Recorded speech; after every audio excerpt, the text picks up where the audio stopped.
And now to the Aussie family that have turned their finances around and are now saving thousands each month. In just 3 years, the Barbara family wiped years from their home loan, even bought an investment property. Sunrise consumer correspondent Sean White met with them to see how they did it.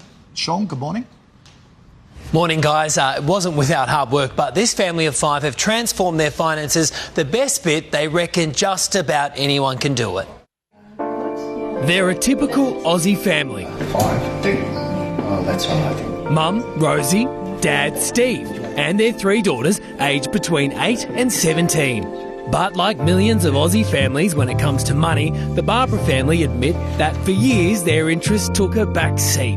When you're raising a family, you're not too focused on what you're spending, you just go with it. But when things started to bite 3 years ago, they knew they could do better. So they enlisted help. Using a financial advisor, it was immediately clear where changes had to be made. And it's a common thing we see in most people's finances, and the number one area is not understanding how much you're spending. It's obvious, but so many Aussies just don't do it. Steve and Rosie immediately refinanced their home loan. Their lower rate is currently saving them $220 a month. That's more than $2,500 a year, and it's shaved more than $100,000 off their total loan repayments. They also use a mortgage offset account. Both wages are paid into it, further slashing the amount of interest they pay.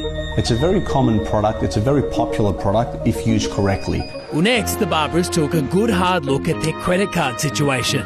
Because our limit was a lot higher on our credit card, it was easy for us to just keep spending. It's different when you're using cash. When you're using card, it's easy to just spend without really focusing on how much you're spending. By bringing that limit in from $20,000 to just $6,000, it forced a rethink of daily household expenditure. Now being aware, a bit more aware about where our money's going. Well, that includes looking for specials and discounts at the supermarket because every little bit helps. They also say to plan all family spending in a budget, weigh up wants versus needs, and continually review your budgeting. In just 3 years, it's meant the Barbaras had enough left over to purchase an investment property. That's given them peace of mind, and they say if they can do it, then anyone can. Sean White there.